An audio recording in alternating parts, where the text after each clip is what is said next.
करें। मैंने कुछ समय के लिए राष्ट्रीय महिला आयोग में काउंसलर की हैसियत से काम किया था। तो वहां पर मुझे इस तरह के जो परमानेंट नेचर के कमीशंस हैं उनकी कार्यप्रणाली को नजदीक से देखने और समझने का अवसर मिला। तो जो राष्ट्रीय स्तर के आयोग होते हैं वहां तो देश भर के सभी प्रांतों से केसेस आते हैं और बहुत बड़ी संख्या में केसेस आते हैं।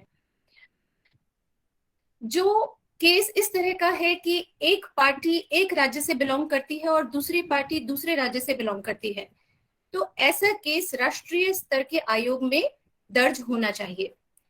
अगर किसी केस में दोनों पार्टीज एक ही राज्य से बिलोंग करती हैं तो फिर ऐसा केस राज्य स्तर के आयोग में दर्ज होता है।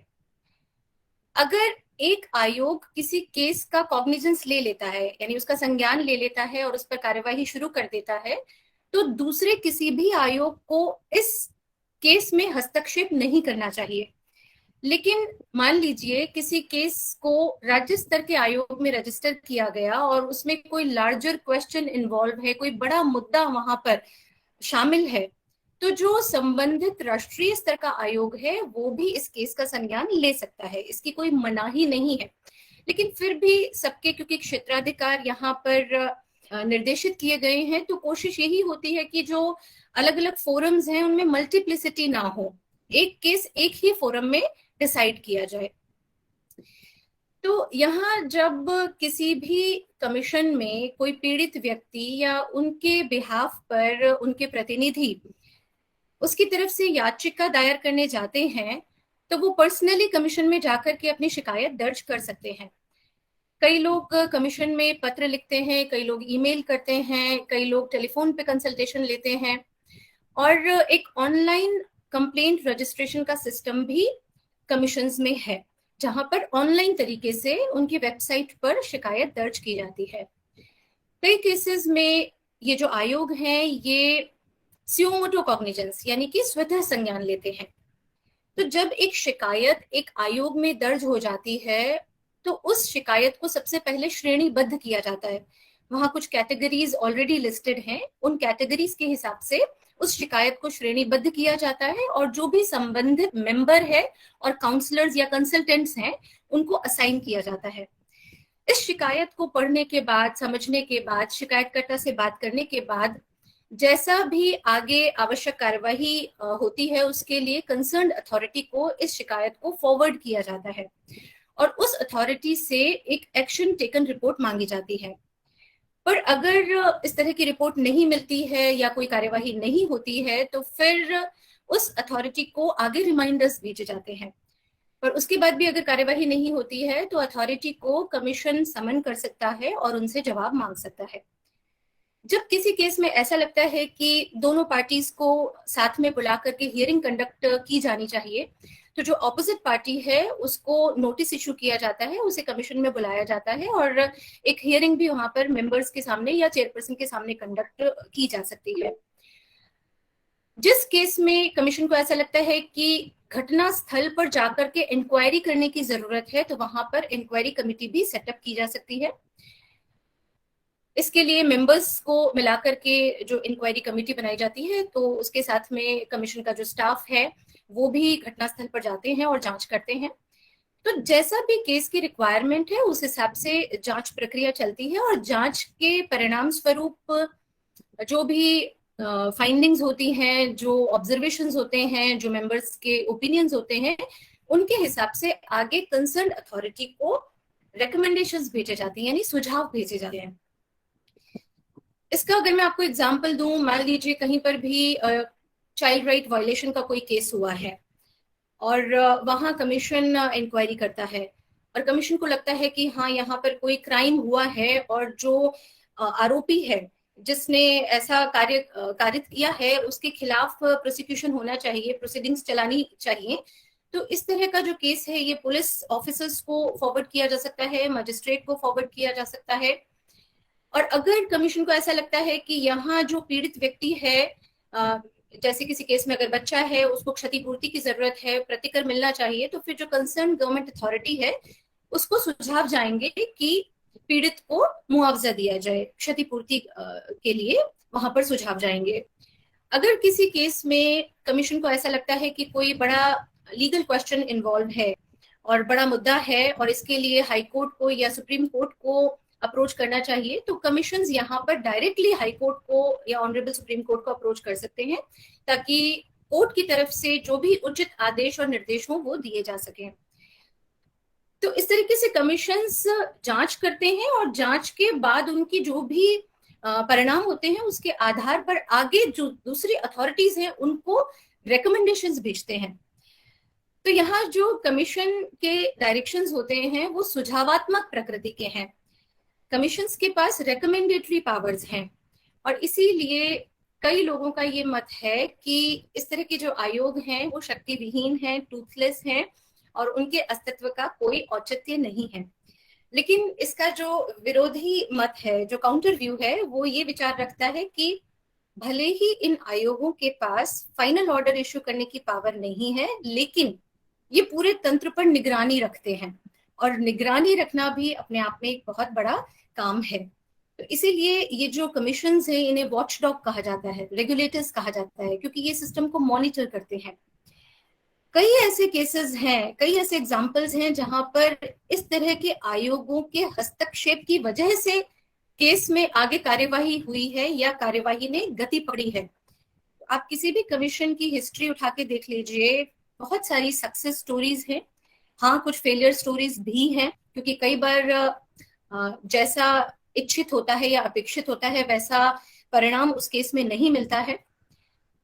लेकिन बाय एंड लार्ज अगर हम एक सभ्य समाज की बात करें, हम सरकारी तंत्र की बात करें, तो इस तरह के जो आयोग हैं जब वो किसी मामले में अपनी अनुशंसा करते हैं, प्रस्तुत रखते हैं, तो फिर उनको सुना जाना चाहिए और उनको तवज्जो मिलनी चाहिए।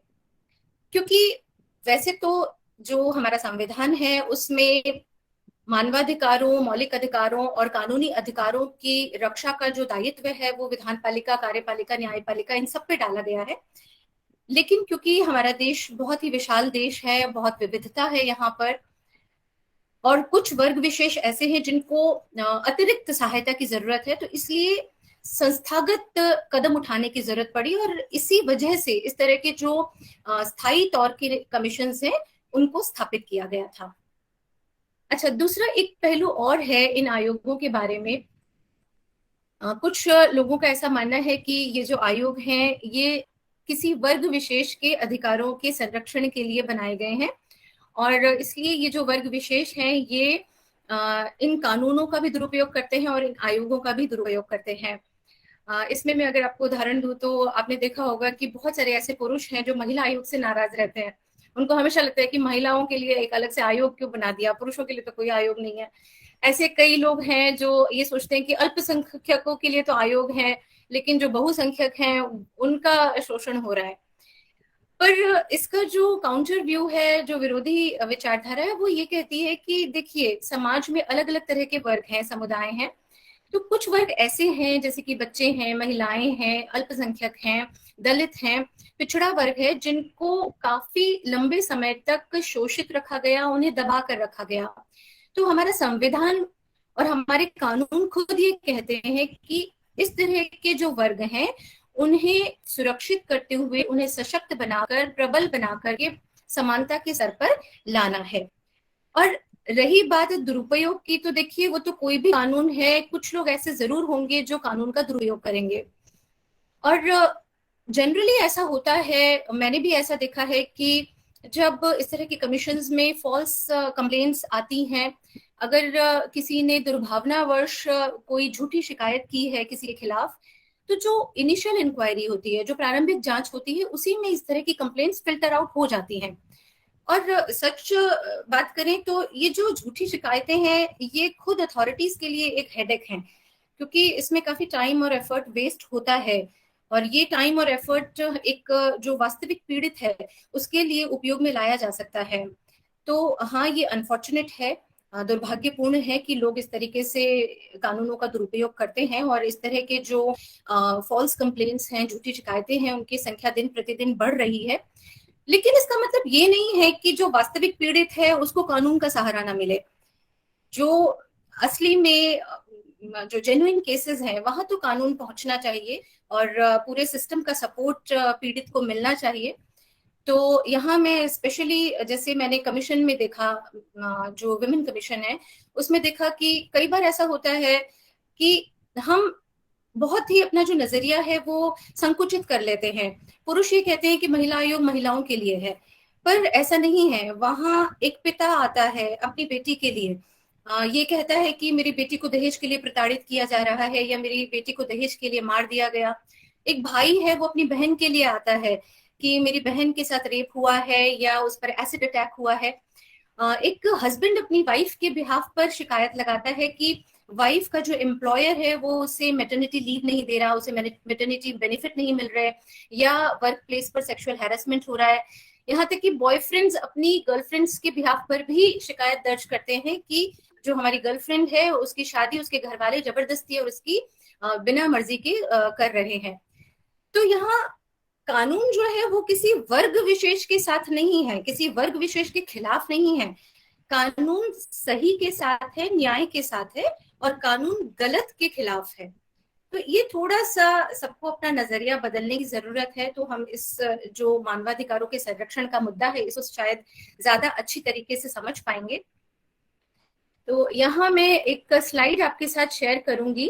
कुछ जो हमारे राष्ट्रीय स्तर के कमीशंस हैं उसकी एक लिस्ट आपके सामने आएगी। इसमें मैंने स्टेट लेवल की कमीशंस की बात नहीं की है। जहां राष्ट्रीय स्तर के कमीशंस हैं उनके पैरेलल राज्यों में स्टेट लेवल के कमीशंस का गठन किया गया है, और जो पावर्स नेशनल कमीशंस की होती है वही similar identical powers state commissions के पास होती है। तो मैं यहाँ पे डॉक्टर चौबे अपना ये स्क्रीन शेयर कर रही हूँ, आप मुझे थोड़ा सा कंफर्म कर दीजिएगा। जी जी, करिए, आई कंफर्म यू।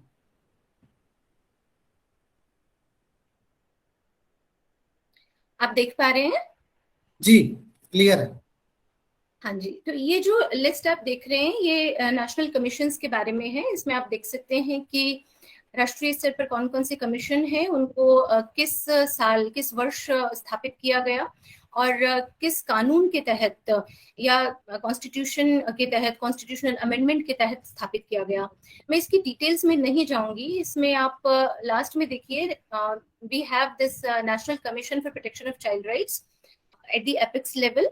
तो जो एनसीपीसीआर है और राज्यों में जो स्टेट कमीशंस इस पर्पस के लिए गठित किए गए हैं उनको सीपीसीआर एक्ट यानी कि commissions for the protection of child rights act 2005 के प्रावधानों के तहत गठित किया गया है। तो बाल अधिकार और बाल कल्याण के क्षेत्र में जो कानून है, जो पॉलिसीज हैं, जिस तरह की इंटरनेशनल ट्रीटीज को हमने अंगीकार किया है, उनमें जो भी बच्चों के लिए अधिकार दिए गए हैं उनको सुनिश्चित करने की जो जिम्मेदारी है वो एनसीपीसीआर और एससीपीसीआर की है। तो यहाँ खास तौर पर स्पेसिफिकली, जैसा कि पहले आपको डॉक्टर चौबे ने कहा कि जेजे एक्ट में और आरटीई एक्ट और पॉक्सो एक्ट में सेक्शंस हैं, धाराएं हैं जो इन कमीशंस के रोल के बारे में है। तो मैं थोड़ा सा रेलेवेंट पोर्शन आपको पढ़ करके बताती हूँ। यहाँ इसमें जो जेजे एक्ट है उसका सेक्शन 109 है। This is about monitoring of implementation of this act. तो ये कहता है कि द नेशनल कमीशन और the state commission shell monitor the implementation of the provisions of this act in such manner as may be prescribed। तो यानी monitoring की जो जिम्मेदारी है वो इन कमीशंस को दी है। अब एज मे बी प्रिस्क्राइब्ड, तो यहाँ रूल्स जो हैं उसमें रूल 91 ये प्रिस्क्राइब करता है कि the national commission and the state commissions may review setting up of institutions created under the act। इसके अलावा और भी यहाँ पर पॉइंट्स दिए हैं, पर इसमें जो ये पहला सब रूल है इसके बारे में अगर हम बात करें तो एक उदाहरण के तौर पर मैं आपको थोड़ा बताना चाहूंगी कि जो सिस्टम है उसे ये कमीशन रिव्यू कर सकते हैं। मान लीजिए जेजे एक्ट के अनुसार जैसे कि हर जिले में बाल कल्याण समिति का गठन होना है, वो नहीं किया जाता है। अगर किया जाता है तो उसके बाद में जब दूसरी कमेटी को कॉन्स्टिट्यूट करना है तो वो टाइमली नहीं होता है, या बाल कल्याण समिति बना तो दी उसको कोई इंफ्रास्ट्रक्चर या रिसोर्सेज नहीं दिए गए, या मान लीजिए जो चाइल्ड केयर इंस्टीट्यूशंस है वहां पर इंफ्रास्ट्रक्चर नहीं है, वहां स्टाफ नहीं है, या जैसे कि foster care, after care, sponsorship की जो स्कीम्स हैं उन्हें फैसिलिटेट नहीं किया गया है, उनको शुरू नहीं किया गया, या उनका संचालन जो है वो सुचारू रूप से नहीं हो रहा है, तो यहाँ पर जो स्टेट कमीशन है, जो राज्य स्तर का आयोग है, वो इसकी जांच कर सकता है और अपनी जो भी रिकमेंडेशंस है वो गवर्नमेंट को दे सकता है। इनफैक्ट ये सिर्फ एक इनेबलिंग पावर नहीं है, ये इनफैक्ट कमीशन की ड्यूटी है कि इस तरह के जो भी रिक्वायरमेंट इस कानून के तहत देखनी है उनको देखा जाए और अकॉर्डिंगली जो भी उनके सुझाव हैं वो गवर्नमेंट को दें और अपनी रिपोर्ट में आगे गवर्नमेंट को इसके बारे में इंगित भी करें कि इस कानून के तहत जो इंस्टीट्यूशन सेट होने हैं वो नहीं किए गए हैं और यहाँ यहाँ कमियां हैं। इसी तरीके से अगर आप पॉक्सो एक्ट उठाकर देखेंगे तो इसमें जो सेक्शन 44 है, that is about monitoring of implementation of this act. इसमें भी यही बात कही गई है कि the national commission for protection of child rights और as the case may be the state commission shall monitor the implementation of the provisions of this act. और इसमें जब हम आगे रूल्स में चलते हैं तो यहाँ रूल 6 में बहुत सारे पॉइंट्स दिए गए हैं कि किस तरीके से ये कमीशंस पॉक्सो एक्ट के इम्प्लीमेंटेशन को देख सकते हैं। यहाँ पर स्पेसिफिकली रूल 6 में जो एक पॉइंट है वो मैं आपको पढ़कर सुनाती हूँ। ये कहता है द एनसीपीसीआर और the SCPCR as the case may be may call for a report on any specific case of child sexual abuse falling within the jurisdiction of a CWC। तो यानी चाइल्ड वेलफेयर कमेटी के सामने जो भी कोई इस तरह का केस है यानी पॉक्सो का केस आता है और उस केस से संबंधित जानकारी कमीशन मांगता है तो चाइल्ड वेलफेयर कमेटी को इसके संबंध में एक रिपोर्ट सबमिट करनी होगी। कई बार ऐसा होता है कि कुछ लोग डायरेक्टली कमीशंस को अप्रोच करते हैं, जैसे कि मैंने पहले बताया कि पीड़ित चाहे तो कमीशन को अप्रोच कर सकता है और वहां अगर कमीशन को लगता है कि ये केस CWC को फॉरवर्ड किया जाना चाहिए तो कमीशन CWC को फॉरवर्ड कर देगा। और इस तरह के केस में जब CWC को ऐसा प्रतीत होता है कि कोई ऐसी जानकारी जो कमीशन के पास है और केस में निर्णय लेने के लिए जरूरी है तो CWC भी इस तरह की जानकारी कमीशन से मांग सकती है। तो कई बार ऐसा देखा गया है कि जब एक दूसरे से जानकारी मांगी जाती है तो ईगो और एटीट्यूड थोड़ा सा एक बैरियर की तरह आ जाता है सामने, पर ऐसा नहीं होना चाहिए क्योंकि कानून में यहाँ कोई भी किसी की रिपोर्टिंग अथॉरिटी नहीं है। ये सिर्फ एक सामंजस्य और समरसता के साथ काम करने का तरीका है जो कि कानून जिसका दिशा निर्देश देता है। तो अगर यहाँ पर एक दूसरे से इंफॉर्मेशन की जरूरत है तो वो इंफॉर्मेशन ली जा सकती है। खास तौर पे कमीशन का जो काम है वो study, research, documentation, data collection और पब्लिक में अवेयरनेस बढ़ाने का भी है। तो अगर चाइल्ड वेलफेयर के फील्ड में किसी भी तरह का डेटा कमीशन को चाहिए और उन्हें लगता है कि CWC के पास है या चाइल्ड केयर इंस्टीट्यूशंस के पास है या NGO से कोई डेटा कलेक्ट करना है तो कमीशन इस तरह की रिपोर्ट भी सीक कर सकता है। तो यहाँ बेसिकली आपस में कोऑपरेशन और कोऑर्डिनेशन का ये पूरा मामला है। यहाँ मैं आपको एक अगली स्लाइड दिखाती हूँ। इस स्लाइड में आप वो पावर्स देख सकते हैं जो कि कमीशन के पास हैं एक सिविल कोर्ट की हैसियत से। ये जो पावर्स कमीशन को दी गई हैं ये इस पर्पस के लिए दी गई हैं कि कमीशन जब भी किसी मामले में इंक्वायरी करता है तो उस जांच को इफेक्टिव तरीके से कर पाए। और ये सेम पावर्स एक CWC के पास भी हैं। फर्क ये है कि कमीशन के पास जो ये पावर्स हैं वो अपनी पावर्स CPC से ड्रॉ करता है और जो CWC है वो अपनी पावर्स CRPC से ड्रॉ करती है। तो जब भी मामले की इंक्वायरी कमीशन करता है तो वो क्या क्या शक्तियां उपयोग में ला सकता है। कमीशन किसी भी व्यक्ति को कमीशन में आने के लिए आदेश दे सकता है, वहां उपस्थित रहने के लिए आदेश दे सकता है। इसके अलावा कमीशन किसी भी दस्तावेज के प्रोडक्शन के लिए आदेश दे सकता है या कमीशन किसी पब्लिक रिकॉर्ड यानी कि जो आपके सार्वजनिक अभिलेख होते हैं उनको या उनकी प्रतिलिपि को अपने ऑफिस में मंगवा सकता है। इसके अलावा कोई फिट पर्सन या ऑफिशियल को कमीशन नियुक्त कर सकता है, ताकि वो बाहर कहीं जा करके शपथ पत्र पर गवाही ले सके किसी की भी। तो शपथ गवाही लेने की जो पावर है वो भी कमीशन के पास है। आइए 2-3 बारी आइए 2-3 बारी 5 मिनट 15 मिनट।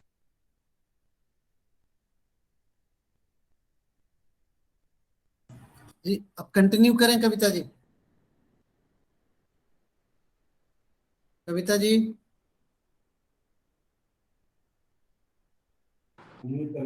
वॉइस नहीं आ रही है, वॉइस।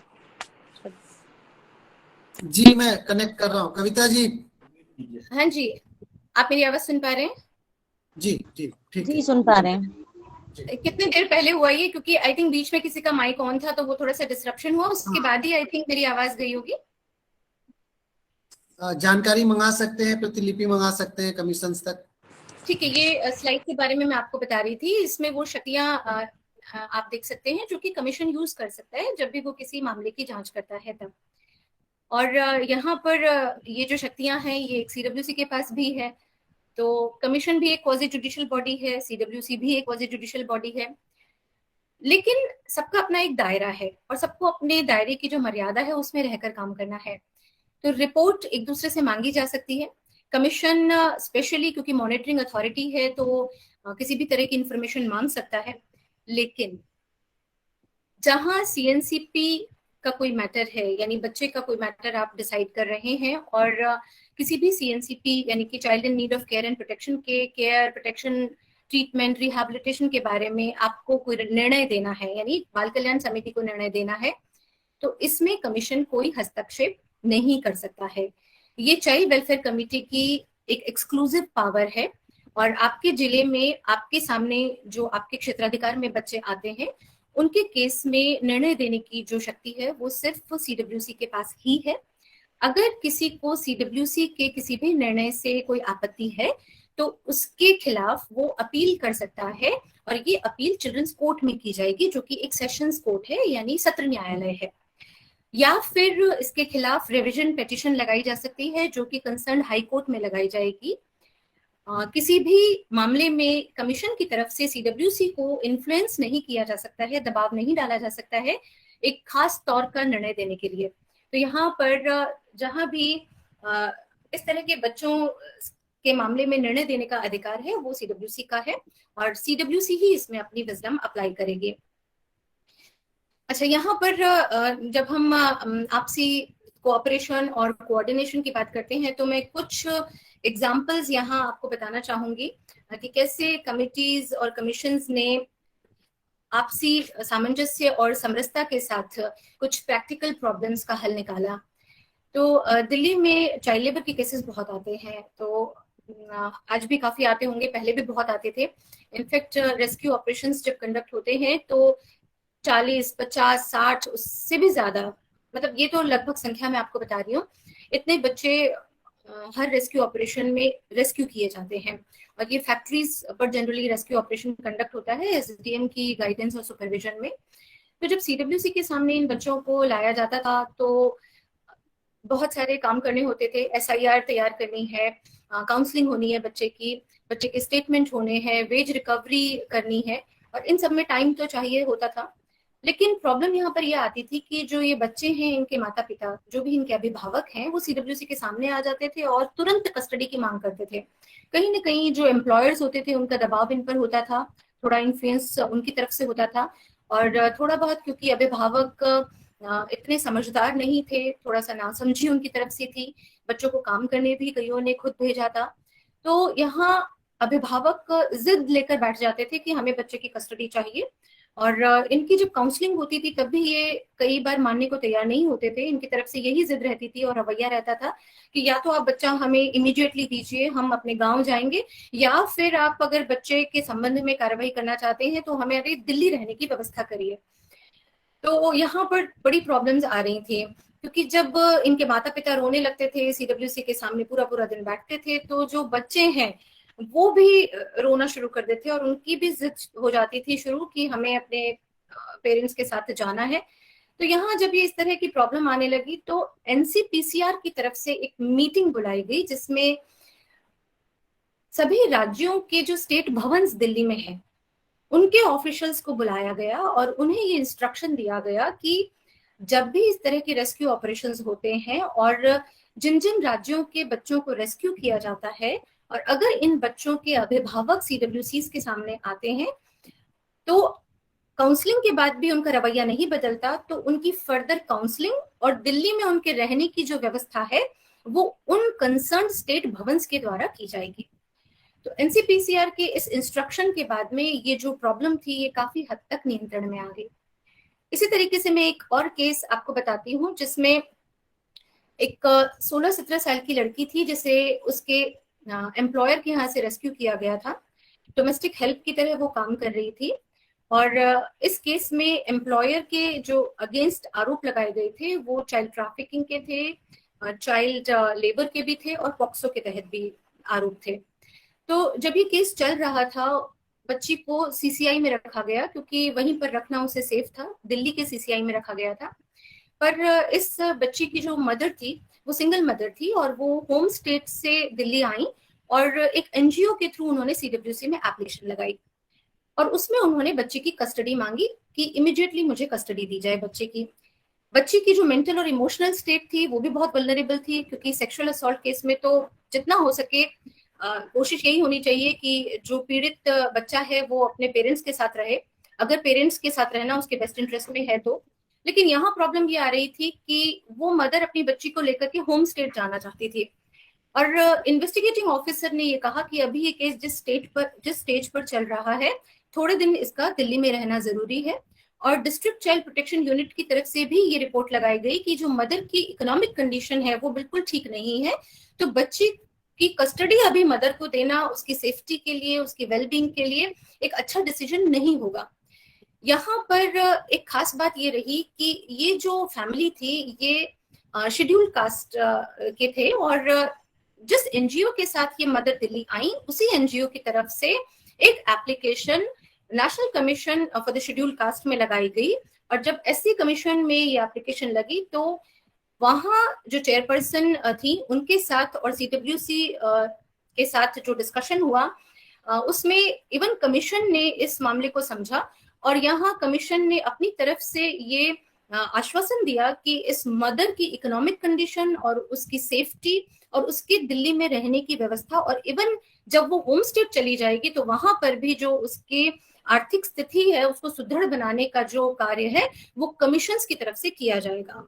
तो जब ये आश्वासन उस कमीशन से मिला तो इस बच्ची को रिस्टोर किया गया, उस मदर को, और जब तक कोर्ट ने बच्ची के दिल्ली में रहने की बात कही तब तक की जो दिल्ली में रहने की व्यवस्था है वो नेशनल कमीशन फॉर एससी की तरफ से की गई।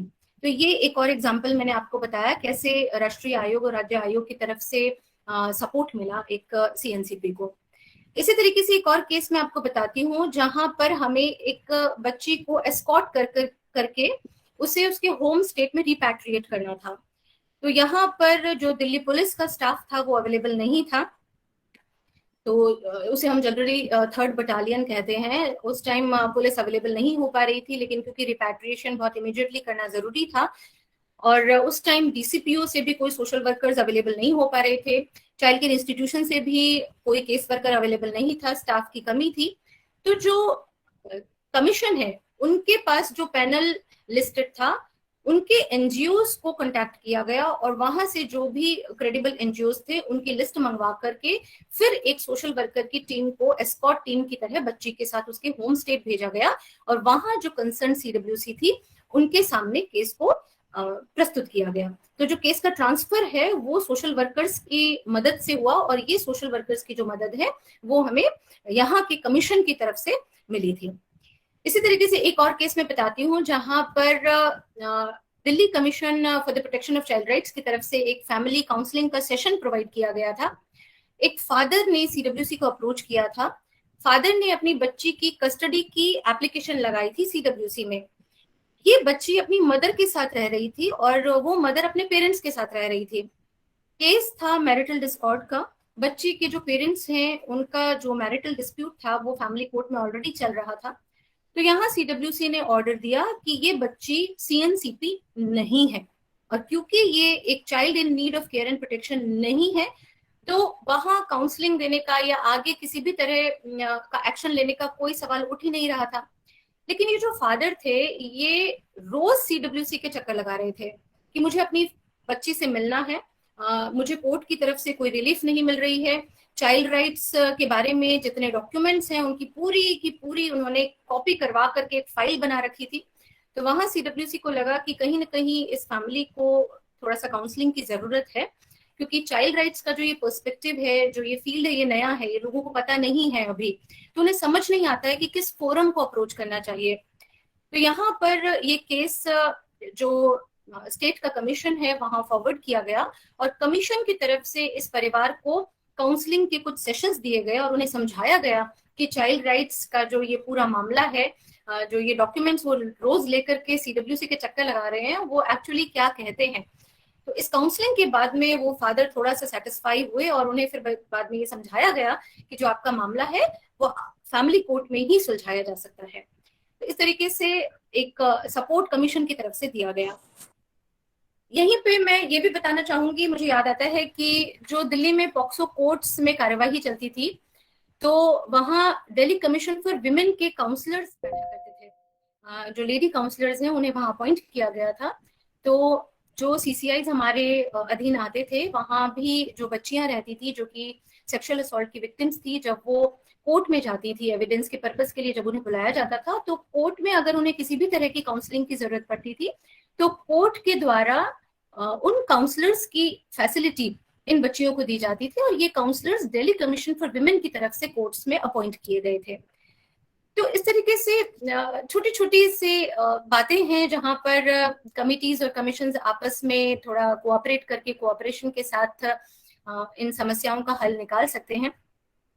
तो यहाँ पर मैं आपको यही रिक्वेस्ट करूंगी कि आपके जो राज्य स्तर के आयोग हैं और इनफैक्ट जो राष्ट्रीय स्तर के आयोग हैं, उनकी वेबसाइट्स को जरूर चेक करते रहिए, क्योंकि बहुत सारे ऐसे प्रोजेक्ट्स होते हैं जो कमीशंस के द्वारा चलाए जाते हैं। जैसे कि अगर अभी आप एनसीपीसीआर की वेबसाइट पर जाएंगे, जो national commission for protection of the child rights की वेबसाइट है, वहां पर आप देख सकते हैं कि उन्होंने बॉर्डर सिक्योरिटी फोर्स के साथ मिलकर के एक प्रोजेक्ट शुरू किया है सहारा नाम से, और ये प्रोजेक्ट बच्चों की काउंसलिंग के पर्पस के लिए शुरू किया गया है। इसी तरीके से कोविड टाइम में निम्हांस के साथ कोलैबोरेट करके कमीशन की तरफ से मेंटल हेल्थ काउंसलिंग के लिए एक प्रोजेक्ट शुरू किया गया था। और इसके अलावा एक पोर्टल एनसीपीसीआर ने स्टार्ट किया है जिसे हम बाल स्वराज पोर्टल कहते हैं, और सुप्रीम कोर्ट के ये डायरेक्शंस हैं कि जो सभी डिस्ट्रिक्ट्स के मजिस्ट्रेट्स हैं, डिस्ट्रिक्ट मजिस्ट्रेट्स, वो ग्राउंड लेवल पर जो गवर्नमेंट ऑफिशियल्स हैं उनसे रिपोर्ट लेकर के जो भी कोविड अफेक्टेड बच्चे हैं उनकी रिपोर्ट इस बाल स्वराज पोर्टल पर अपलोड करेंगे आगे, ताकि इसका जो डेटाबेस है वो क्रिएट किया जा सके और बच्चों को जो भी हर संभव सहायता है वो दी जा सके। राज्य स्तरीय स्कीम्स हो या राष्ट्रीय स्तर की स्कीम्स हो, वो सहायता इन बच्चों को मिलनी चाहिए। इसके अलावा आप एनसीपीसीआर की वेबसाइट पर देख सकते हैं बहुत तरह के डॉक्यूमेंट्स हैं, जैसे कि स्ट्रीट चिल्ड्रन को कैसे आइडेंटिफाई किया जा सकता है, फैसिलिटेट किया जा सकता है, इसके बारे में एक एसओपी उन्होंने डाला है, तो वो आप पढ़ सकते हैं। इसके अलावा बहुत तरह के जजमेंट्स हैं, जो हाई कोर्ट के जजमेंट्स हैं, सुप्रीम कोर्ट के जजमेंट्स हैं, उन्हें आप पढ़ सकते हैं। इसी तरीके से मैं आपको अभी एक उदाहरण देती हूँ। अभी फिलहाल Delhi commission for the protection of child rights की तरफ से जो दिल्ली के सीसीआईज हैं उनमें रीडिंग कैंपेन चलाया जा रहा है, जहां पर चाइल्ड केयर इंस्टीट्यूशंस में रहने वाले जो बच्चे हैं उनको रीडिंग हैबिट से परिचित करवाया जा रहा है, उनकी रीडिंग को इम्प्रूव करने के लिए, ताकि वो किताबें पढ़ सके। इसके साथ ही और यहाँ मैं बात सिर्फ सीएनसीपीज की नहीं करना चाहूंगी। सीएनसीपीज जो हैं वो एक एरिया है, जो कमीशंस हैं उनके दायरे में तो सभी तरह के बच्चे आते हैं। तो दिल्ली में जैसे बच्चों के लिए जो सार्वजनिक पार्क हैं और जो खेलने की जगह है, उनके इम्प्रूवमेंट के लिए भी दिल्ली कमीशन की तरफ से एक लिंक उनके वेबसाइट पर दिया है, ताकि लोग वहां पर जाकर के अपनी शिकायत दर्ज कर सकें। इसी तरीके से जो एनसीपीसीआर है, वहां की वेबसाइट पर एक लिंक है जिसको पॉक्सो ई बॉक्स का नाम दिया गया है। तो अगर किसी बच्चे के साथ सेक्सुअल असॉल्ट होता है तो बच्चा भी और बच्चे के बिहाफ पर कोई एडल्ट भी वहां जाकर के उस लिंक का उपयोग करके डायरेक्टली कमीशन में अपनी शिकायत दर्ज कर सकता है। तो बहुत तरीके हैं जिनसे ये कमीशंस बच्चों की मदद कर सकते हैं और इसकी जानकारी हम इनकी वेबसाइट्स के थ्रू ले सकते हैं। इसके अलावा एक और मैं पॉइंट यहाँ पर बताना चाहूंगी कि जो CPCR एक्ट है उसमें इन कमीशंस को ये शक्ति दी गई है। जो NCPCR और SCPCRs हैं उनके पास ये शक्ति है कि वो उन इंस्टीट्यूशंस का यानी संस्थाओं का निरीक्षण कर सकते हैं जहां पर बच्चे रह रहे हैं। तो जो CCIs हैं, जो चिल्ड्रन होम्स हैं या दूसरे तरह के CCIs हैं जहां बच्चों को रखा गया है, उनका इंस्पेक्शन ये कमीशंस कर सकते हैं। उनकी इम्प्रूवमेंट के लिए, सुधार के लिए ये गवर्नमेंट को सुझाव दे सकते हैं और उनको करना चाहिए। ये न सिर्फ एक पावर है, ये एक उनकी ड्यूटी भी है।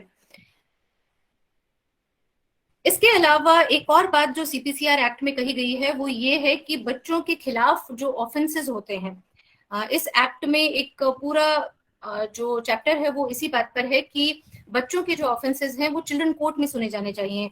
इनफैक्ट चिल्ड्रन कोर्ट की जो संकल्पना है वो यहीं से शुरू होती है। पॉक्सो एक्ट में जो स्पेशल कोर्ट की बात कही गई है वो बाद में राज्य सरकारों को बाधित किया गया था कि स्पेशल कोर्ट्स को डेजिग्नेट किया जाए। तो ये जो चिल्ड्रन कोर्ट है, ये इनकी जो बात है वो CPCR एक्ट में कही है, फिर पॉक्सो एक्ट में स्पेशल कोर्ट की बात कही है, और अभी JJ एक्ट में जो बच्चों के खिलाफ होने वाले ऑफेंसेस हैं उनको फिर से रीकैटेगराइज किया है और अब ये बात कही है कि बच्चों के खिलाफ जिस भी तरह का अपराध हो वो सभी चिल्ड्रन कोर्ट में सुने जाएंगे।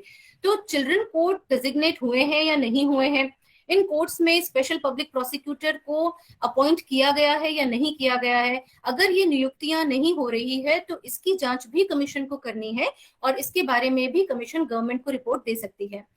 फिर प्रॉब्लम यहाँ पर ये है, जो लिमिटेशन है, जो सीमा है वो यही है कि ये कमीशन सुझाव दे सकते हैं, ये अपनी बात आगे तक पहुंचा सकते हैं, लेकिन जो एनफोर्समेंट है, इन सुझावों को साध्य करने का जो काम है वो तो गवर्नमेंट का ही है और जो गवर्नमेंट्स है उनको ऑर्डर देने का जो काम है वो कोर्ट्स कर सकते हैं, वो न्यायपालिका कर सकती है।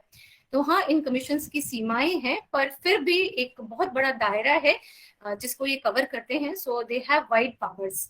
तो यहीं पर मैं अपना जो बात कहना चाहती थी उसको मैं विराम दूंगी और मैं चाहूंगी कि अगर आपके कोई एक्सपीरियंसेस हैं, आपके कोई विचार हैं तो वो आप यहाँ पर रखें जरूर। जी धन्यवाद कविता जी। अगर आपसी समन्वय हो आयोग के साथ, CWCs के साथ, तो आपने 2-3 चीजें जो बताई बहुत अच्छे तरीके से हम काम कर सकते हैं। स्पेसिफिकली जो आपने सारे राज्यों के प्रतिनिधियों को रुकने के लिए जो व्यवस्था की बात करी वो एक बहुत अच्छी महत्वपूर्ण जानकारी हमारे लिए भी लिखी। अनीता कपूर की कुछ लाइनें याद आती हैं हिसाब को लेकर के, या सवाल जवाब जब हम बच्चों के बारे में कर